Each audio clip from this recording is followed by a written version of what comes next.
ready? It's the Roundtable with me, Robert Bannon. Well, welcome to the Roundtable, everybody. My name is Robert Bannon, and you're listening to us on Broadway World or over here on the Broadway Podcast Network. I have an exciting guest. He's a Broadway baby, literally has been in a bunch of big old Broadway shows, from War Paint to Les Mis to the Civil War Dracula, toured with these shows, off-Broadway television. I even think he was a member of Trans-Siberian Orchestra. But we're going to find out about all of this when we talk about it. We're talking about a brand new show called Cracked Open that's coming to New York City. May 6th is where performances start. Opening night is on May 20th. It's got to run through June, and it's all great for mental illness and mental illness awareness month. I probably said that all sorts of messed up, but Bart's going to say it in the most eloquent and smart actory kind of way, because that's why he's here.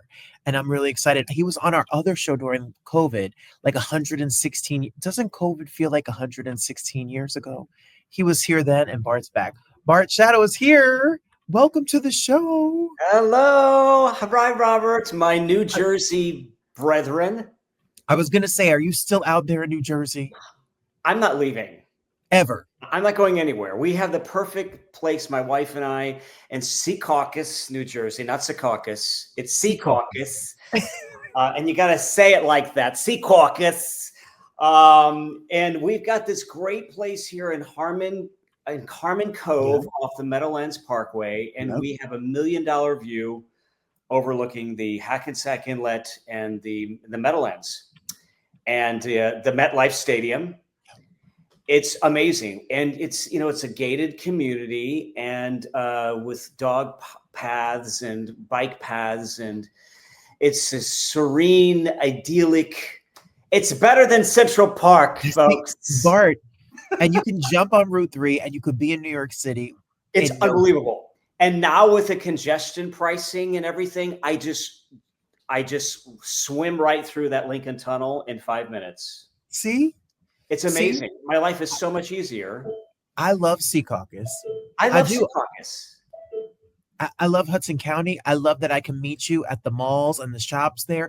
You can go to the Sam's Club and the Walmart in Secaucus. You can go all the movie theaters across the highway. This is it for you. And Bart, there's a pool over there in Harmon. Like, you have the There life. is. Everything I need is here. The biggest mall in the world. And we love it here. And you know what? Property taxes are really low. They're the lowest in the entire state here in Secaucus. See, people come for me, Bart, about my love for New Jersey, but I love I'll meet you out there. Man, well, we should. I'll buy you lunch. I'll buy you lunch. Just take care of the tip. Oh, okay, I'll meet you over there at the deal. No, I'll buy you lunch at the Red Robin's across the street over at or wherever you want to go. I think we should just put a show together, you and I singing together. Are you kidding? I'm not kidding. No, but you really sing, Bart. Like you're like a classically trained, like you sing, like you toured with some of the biggest musicals of all time. Yeah, but you know what? I didn't start off this way, Robert. I wasn't ever classically trained until after I did Les Mis. And it's a bit of a misnomer. I was in Les Mis for 1.5 years, and I covered the wonderful Ivan Rutherford as Valjean.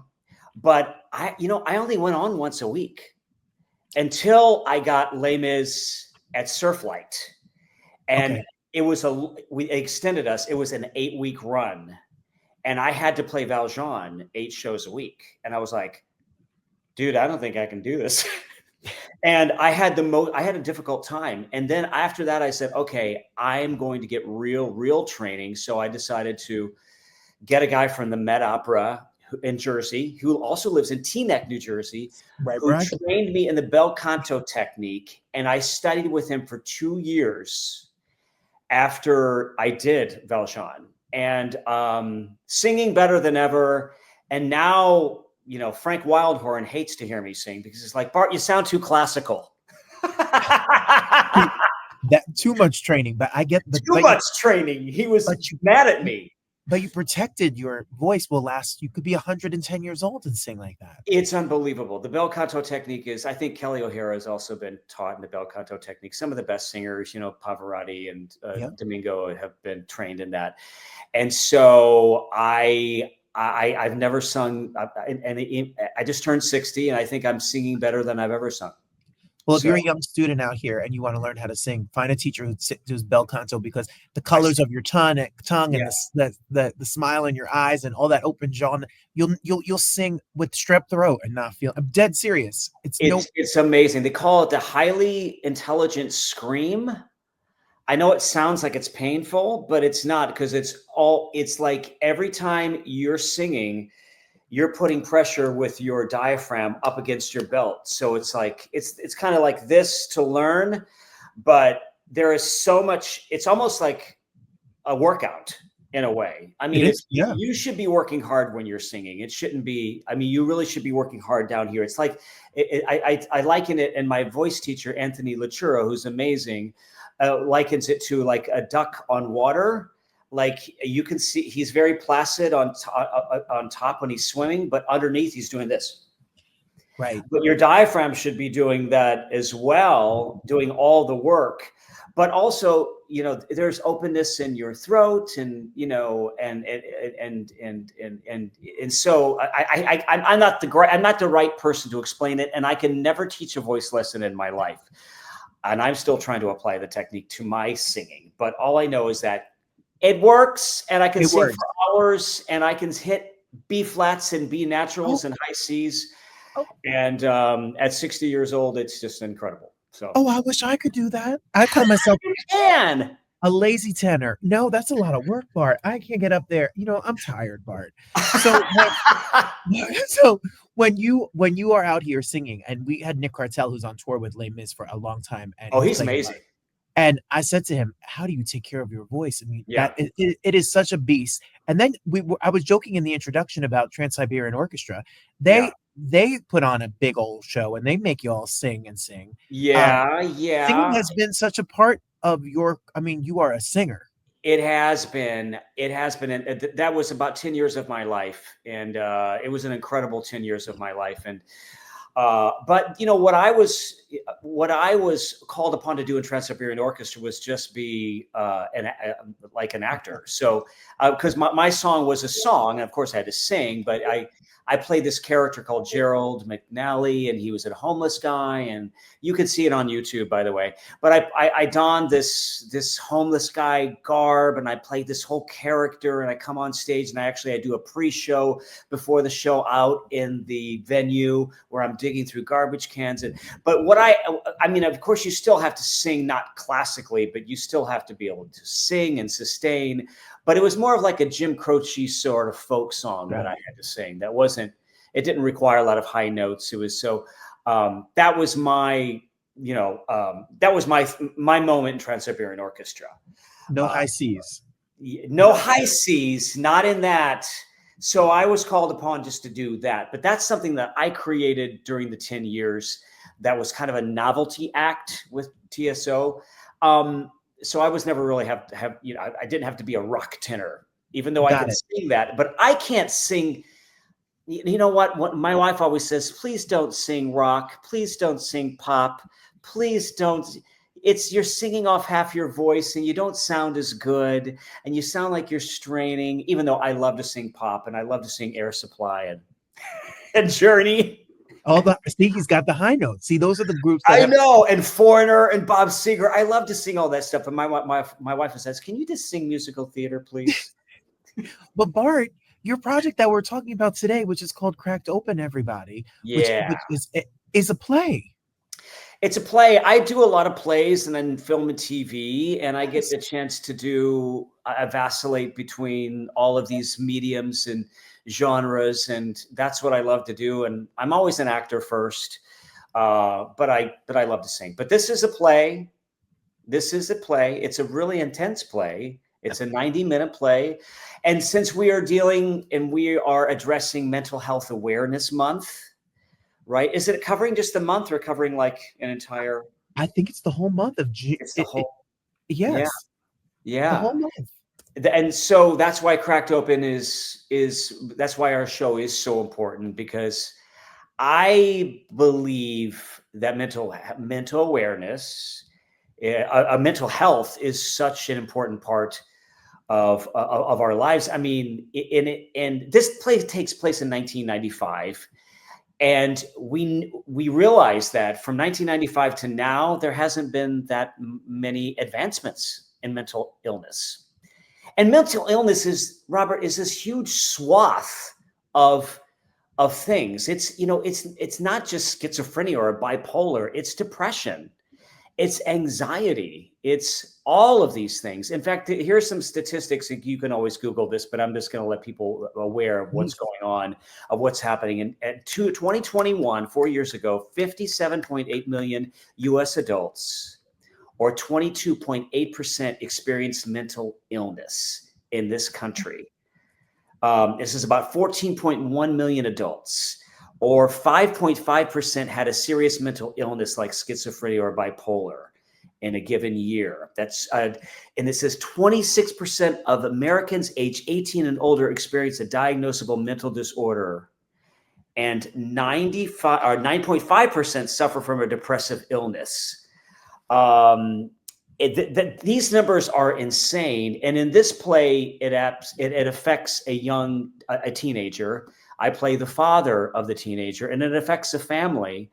And the takeaway from this is like how does each family respond to this person, to this traumatic event?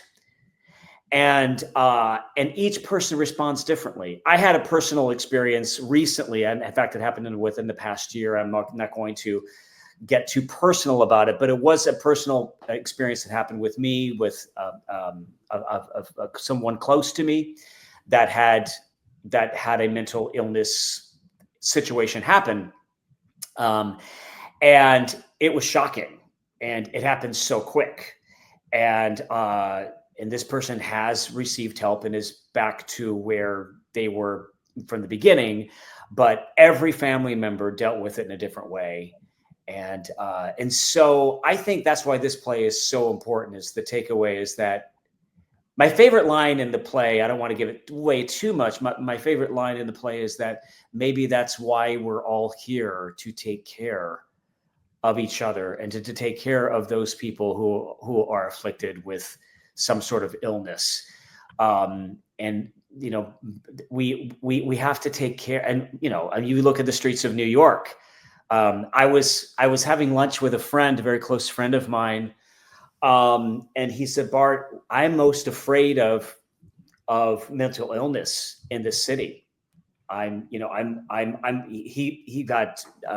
had several incidents where he was walking in the city, and someone thought that he was following them and turned around and threatened him. And this happened on several occasions in New York. It's not just New York, it's everywhere." Yeah, everywhere. But he said, "This is what I'm most afraid of is mental illness and it not being taken care of, and the people roaming the streets who are not being treated." Right. Because, insurance companies won't, they will refuse coverage for people who are diagnosed with this. And there's one character in the play that is afraid of his job being compromised. Right. And he does something reprehensible, which he ends up taking that person off the insurance because he was afraid of his job being taken away and his identity being compromised. So everybody reacts differently. I know I'm talking about a lot of different things at the same time, but it is a huge issue. And I don't know what your views on this, but that's why this play is so important. And the takeaway is that it's a huge issue. We are here to help each other. We are here to take care of each other. We're here to take care of family members who are dealing with this issue in however way we can. And that the medical system is really not there to assist us. And we're hoping that advancements can happen more. And it's not just the panacea of drugs and prescription drugs. Yes, they can somehow alleviate some of the symptoms, but there's things like, and I am not a professional psychiatrist or psychologist, but I'm also into physical health and fitness, and there's things to alleviate it, like walking every day, but mixing that and complementing that with prescription drugs and getting help, and not just talk therapy, but also getting help with psychiatrists and psychologists, and drugs, exercise, eating right, nutrition, all of these things are all encompassing to help us Agreed. become whole as people and as human beings. And there's a lot of issues out there, but I think we can make great strides with all of these things together. But we also have to be aware of the statistics and the issues that are going on in this country. For sure. May is Mental Health Awareness Month, and this show opening up in May and running through June is as important as ever. I have suffered from such bad anxiety, and through thanks to therapy, medication, exercise, food, health, the full 360, and it does affect everybody because it affects my partner, it affects my family, it affects everybody, and it really affects you. And there's no reason for anyone who has to go through the torture of whatever they're going through without getting help. And as a country, we really need to step forward and stop the stigma and help people. I just think about it all the time. The least fortunate people in this world, in this country, are the people that need the most help and support. And we often judge and criticize them, and they're cast aside, but we need to really reach out our arms. This show is going to do that. And while we're talking, I want people to go to crackedopentheplay.com, talking about the play in specific. Specifically, it's at Theater Row, which I love, right in 42nd Street. It's written by Gail Kriegel. Tell us a little bit about the writer and the cast that you're with. I've been working with this project for 3 years now. I worked on a musical with Gail several years that we did at Signature Stage called Sweetie. And she brought me in for this reading to play the patriarch, Rich Gordon, of this family that's affected by someone who's dealing with mental illness. But Gail had someone in her family, apparently. Also, maybe we can have a link to a wonderful article that was written about the play and about Gail's journey of writing this play. But she had somebody very close affected by it, and then she decided to work with people who are suffering from mental illness and find out more about it. And she did a series of interviews with people who were afflicted. And the play just came out from that experience. Also, I believe that my character, Rich Gordon, who is actually a New York TV news reporter and the father of the person who's affected, is based on someone very close to her. I think it's based on her brother. And so I think this is a personal experience. It's a personal story.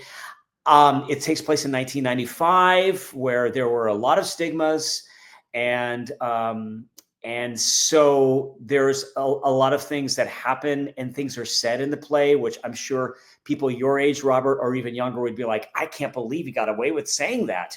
But this was the time back in 1995. And I think Gail was just trying to say, and it also, there's liner notes in the playbill that say this takes place in 1995. So I would say it's somewhat of a period piece as well. And I would say it's following the story of this family, but there are somewhat vignette-y. And I don't want to say it's not exactly a memory play, but there are transitions in between that help us to kind of connective tissue to each scene. But you are following this family's journey of how they're dealing with this particular person's affliction or illness. And it's a very personal story. And it's a personal story for me because I had someone affected by it just recently. And so I kind of understand how people behave differently under this kind of pressure, this sort of traumatic event. But, hopefully people will take away from this play. There are stigmas, and that we need to understand that there are stigmas to mental illness, and maybe following through with a little bit of compassion. Yeah. It is a dangerous city out there in New York. It's a wonderful, kind, and loving city as well. Yes. But being compassionate and kind to those folks out there who are suffering from this, I can go, I think, extra miles is what I'm saying. So, and just like you said, I deal with anxiety as well. I come from a family, long line of anxiety. I take beta blockers for my performances. I've never even mentioned that, but I have to take beta blockers because stage fright is crippling to me. And I've been doing this for 30 years, and it helps me get through my performance, and it gets all the crap out of my brain so I can just focus on what I need to focus on, being the best actor I can, and being the best listener, and being as truthful and honest without all the inner talk and the monkey mind going off yeah. in my brain. So yeah, I think everybody deals with some sort of anxiety or, or something like that on an everyday basis. I agree. And that's why I'm excited for people to check this show out and give the show a life and keep it going. We're talking about it, everybody, and I want you to get your tickets. Open. It begins performances May 6th. Opening night is on May 20th, and it is running over there at Theater Row and through June. So the cast is incredible. It's an ensemble piece, 11 actors and 30 some characters, and we've been working hard. We have a nice and long run. We also have some mental illness groups, support groups coming in that have actually bought out some of the performances. So we would love to be able to support more mental illness groups in order to come out to see this play. I think it brings light to this issue, and in a beautiful theatrical way. Through these characters' eyes. So thank you so much, Robert, for bringing me on. Oh my gosh, I love it. Open, and kudos to Gail for writing this. And when she wrote this, she just wrote this very, very quickly because I think it all spewed out of her because she felt like she had to write this play. So I'm proud to be a part of this. I'm proud of my cast members. I'm proud of the work that we've been doing. We're, I think, on our 5.5 weeks now, 4 weeks of rehearsals, 2 weeks of previews, and then we open next week, and we're very excited. Let's go. Well, Bart, you have a home here. Anytime you have something fun to talk, next time you're on a Chicago show or Law and Order or Law and Order this past another play, whatever you're here, or you want to just hang out at the Olive Garden across the street from your house. Yeah, man. Let's talk about putting a show together. All right, let's go. I'm ready to hit the road with you. And I'm dead serious. I'm serious about it, really. I'm excited for everybody to check out this show and support Bart and all of that he's doing, and all this is important. Thank you for being here. I look forward to the next time. Thank you so much, man.